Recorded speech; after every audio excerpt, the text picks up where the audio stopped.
I think that he started off by saying something that I think was a very valid point. He's making some valid points, and then he goes this other route with it. Like, yeah, every black person cannot be a business owner. That's just not how it's going to work out. Um, but when he's bringing up these stats as far as like black workers in the public sector, what he's also exposing is that the vast majority of black people are in the private sector, which means that they are working for business owners. And what we're saying, and to a certain degree, with the black business shit, is that we want people to craft environments that we can actually fit in. That's not that isn't a toxic work environment. It isn't a hostile work environment. It's something that we can actually be familiar with, and we can actually, like deal with our own people in a certain type of way. Now, obviously, that's not going to be everybody's situation, but the thing is that when you listen to these people talk, it's like they don't want us to have that option. They don't want us to have any other option other than just being the workers in the socialist system receiving some form of welfare. And I'm not saying that I'm against those things, but I'm also saying that like we need to be able to assimilate into this society and have the same options that everyone else has. Absolutely. But this also goes back to what you said. I'm sorry, bud. Were you finished? Yeah, go ahead. Yeah. This also goes back to what you said about Marx, right? And then his plan was for us to remain on the bottom and be the serfs for this country. You know, maybe a little something, some status a little slightly better than pure slavery, and we would just be, workers. And we've always been. That's all we've been is a labor force to this country. And it's really telling that these folks won't get off this anti-reparation stance. I'm gonna read this little section from my workers book because everybody want to talk about unions, but we did that, been there, tried that, and we still. So no, this is just from the preface, right? So in my notes, I have white working class at the expense of black workers, right? So the part that I have highlighted, it says most labor historians today agree that craft unions created an aristocracy of skilled workers at the expense of unskilled and semi-skilled, and at the same time retarded the further organization of American industry, thus in the long run adversely affecting all workers, skilled as well as unskilled. Yet not many are willing to acknowledge that the racist white workers at the expense of black workers, and thus strengthen the employer's ability to divide the working class and weaken efforts to the union, were recognized soon after slavery was abolished by the Boston Daily Evening Voice, one of the staunchest champions of black-white labor unity. An editorial on October 5th, 1865 read, "The working man's success is simply impossible without united and harmonious action. If machinists say to the wielder of the pick and shovel, I will not associate with you. If you want better wages, you must get it on your own hook. If the clerk says to the coal heaver, between you and I, there's a goal fixed, or if the white says to the black, I don't recognize you as a fellow workman, all these feelings prevail. There's an end of hope for the labor movement." Look at it for a moment. There are now 4 million of the Negro race about to enter the field of free labor. If we take them upon equal ground with ourselves in contest for the elevation of labor, they become an ally. But if we reject them, say we will not work in the shop with them, what is the result? The black man's interests and ours are served. He that might have been our cooperator becomes our enemy. This vast force of 4 million workers is filled against us. We refuse their alliance. The enemy sees and seizes his opportunity, and the black man becomes our choice. No, the black man becomes our competitor. He will underwork us to get employment, and he may have no choice but to underwork him in return, or at least to work as low as he, or starve. Shall we then be so blind and suicidal as to refuse the work with the black man? Here he is a power to tell one side or the other the contest for elevation of labor. Shall this power be on our side or on the side of the opponent? It is offered to us. Shall we reject it? We hope there is more intelligence among working men than to persist in the indulgence of an old prejudice when the indulgence is the ruin of their cause. This is from 1865. I would read another one, but y'all should just go buy this goddamn book, which is Philip S. Fonner, Organized Labor and the Black Worker. That's just from the preface. He has a whole nother speech from 1902 that I'm not going to read. But yeah, so wow, this is the thing, right? Y'all keep talking about shit we already tried. The reason why I like the word that they use, retarded, because slowed down, hindered from growth. And that is what has happened to the labor movement in this country because of racism. And that's the reason why y'all have shitty ass labor unions. That's the reason why you don't fucking have free healthcare. You don't have free healthcare because after slavery, when Black people were dying by the thousands of smallpox, they didn't want to give free healthcare to Black people because they didn't want us to become dependent on the government. That affects you motherfuckers too. So until you realize that everything boils back down to racism, because this country was built on racism, they used racism to create class. Like, people don't even understand that, like, class was the buffer between race, because before everybody was just poor and fucked up. So Black people were slaves and they had it really bad, and white people, you were just poor and nobody gave a fuck about you unless you had money. And then they gave you just enough to be better than us, so you would feel like you could go out here and live your best life, but your life still fucking sucks.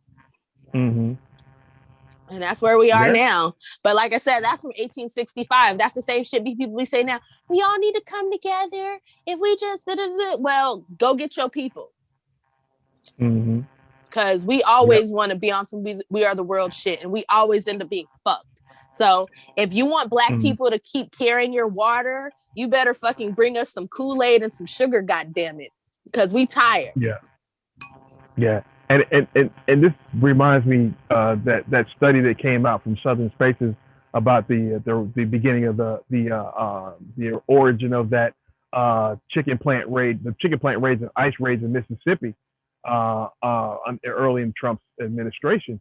And people refuse to understand that whole thing started with Black workers in Mississippi, because we're 35% of the population in Mississippi. Mississippi is the blackest state in the country, and we are the workforce in that country, and we always have in that state rather, and we always have been.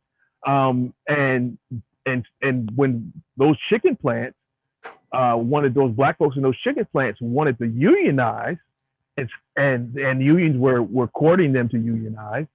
What the chicken plants did is they started busing in cheap labor from Mexico and south of the border, right?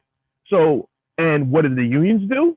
A collective shrug of the shoulders, right? Instead of fighting for those workers that were there, they decided that on some level, they would rather let the Black folks burn and try to unionize with the Mexican people or whoever was coming across the border.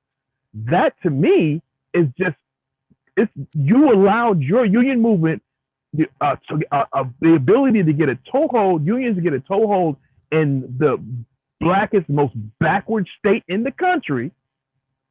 You would allow these chicken plant corporations to undermine your union efforts because of racism, right? Because you didn't give a shit about those Black families, those Black communities that got decimated by those practices.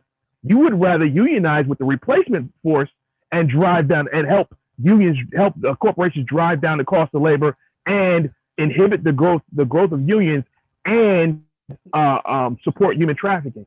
And let's keep it a buck. Am I joining your union and fighting against the grain when I'm undocumented and they can ship me out of this country at any moment? Why am I putting I came over here to make money for my family. I'm not coming over here to fight with you. Yep. Like, let's not keep pretending like we all have the same interests. And I'm not saying that there aren't people out here who do decide, like, no, I'm gonna fight for a better life. And I respect those people, because those people we can get some work done with. But the rest of you motherfuckers who just put your head down, fuck you. Yeah, it's excuse me. In any event, we'll continue to keep it pushing. Anybody got anything on that? No, I mean, it's just Stan broke it down. Like, there's all these people all these little groups who pretend to be our allies or pretend we've had some type of alliance going back to I don't know when. But when you really break down the history, we've never had any fucking allies. Like, for real. Like, it's never been any type of consistent effort by any fucking group to have our fucking back. And we've been fucked over by every faction. And honestly, like we can't even have a serious discussion if you're not going to start off with you support reparations. Absolutely. Yeah. And I think, there's nothing I can add to that. I'm gonna shut my damn mouth. John, you got anything else? Yeah, man. Because like the thing about the left, they always like to talk about this mystical time when black people, when the workers fought together with black and white. I'm like, when, the 40s, the 50s, 60s, 70s, 80s? When did this happen? This never happened. I mean, at the time when we was building the quote unquote our fake middle class and shit like that, where we say black people was joining unions. So this is the late 60s. So in the 50s and 60s and the 40s, when labor unions was at their strongest points, and even the 30s, like, there was no black people in them unions, man. You watch them old fucking videos of Bloody Sunday was one of the, ain't no Negro workers fighting over, like, it's all a bunch of white people just fighting each other. And I know it was Negroes around, like, the unions was like, Negro, you not getting in the factory, man, I'm gonna kill you. So then, fast forward, so then we start getting a part of the union, late 60s, 70s, the 80s. Guess what started happening? De-industrialization. That started happening. Globalization started happening. So the union labor is still racism from back in the day.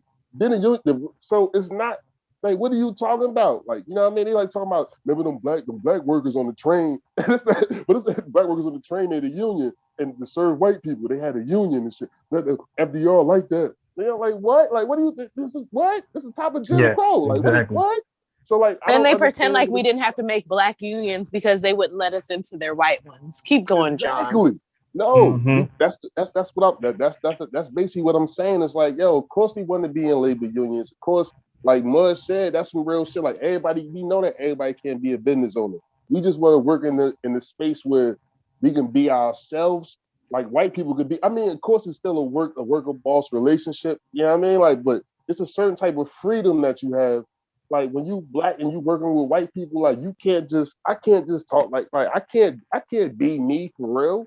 Like, I mean, like, of course I'm gonna be professional, but I can't even just exude any type of I can't even just be me as a man type shit. They go, oh, he's aggressive. Oh, he's violent. Sam started wilding out. Angry black woman. Oh, I'm trying to tell you, like it's real like that. So you talking about the labor union, and then on top of that, you talking about, you know what I mean, undocumented legal immigrants coming over here and watering down the lake. I mean, that's just real. I mean, it's not nothing against the undocumented or the illegal immigrants, but that's real though. They watering down the labor union.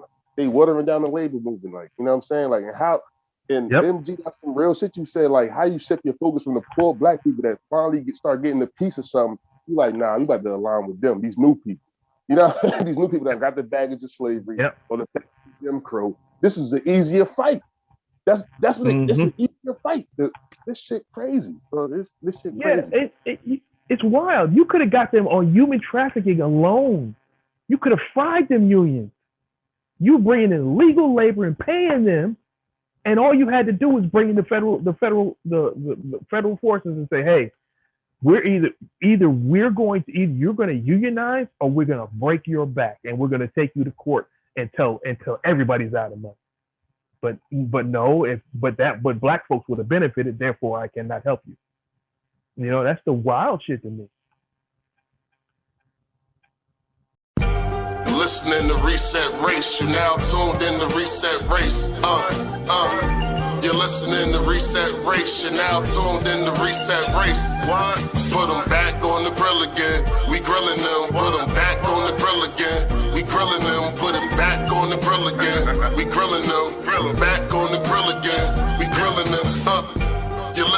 the reset race. AXNE reparations to make America great. You're tuned in the reset race. We no longer starving while others eat off our plate. No.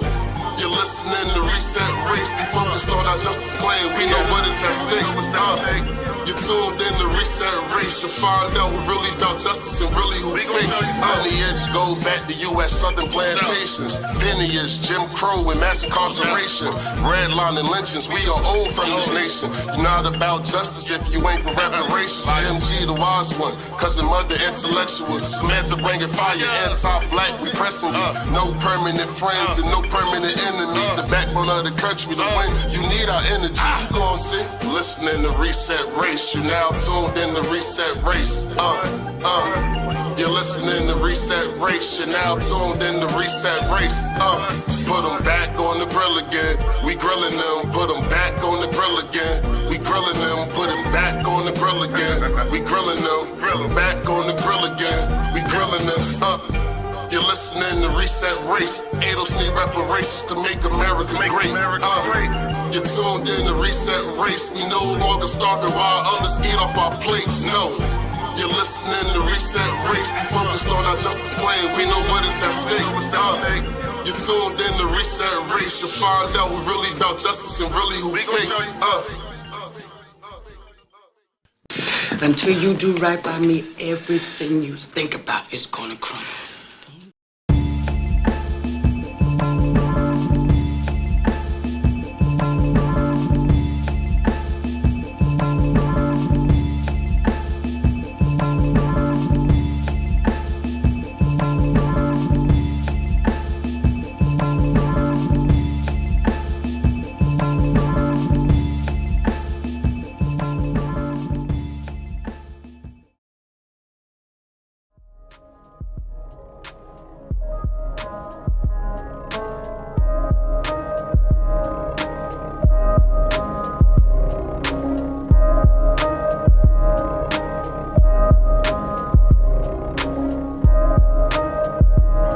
At the very same time that America refused to give the Negro any land, through an act of Congress, our government was giving away millions of acres of land in the West and the Midwest, which meant that it was willing to undergird its white peasants from Europe with an economic floor. But not only did they give the land, they built land grant colleges with government money to teach them how to farm. Not only that, they provided county agents to further their expertise in farming. Not only that, they provided low interest rates in order that they could mechanize their farms. Not only that, today many of these people are receiving millions of dollars in federal subsidies not to farm, and they are the very people telling the black man that he ought to lift himself by his own bootstraps. And this is what we are faced with, and this is the reality. Now, when we come to Washington in this campaign, we are coming to get our check.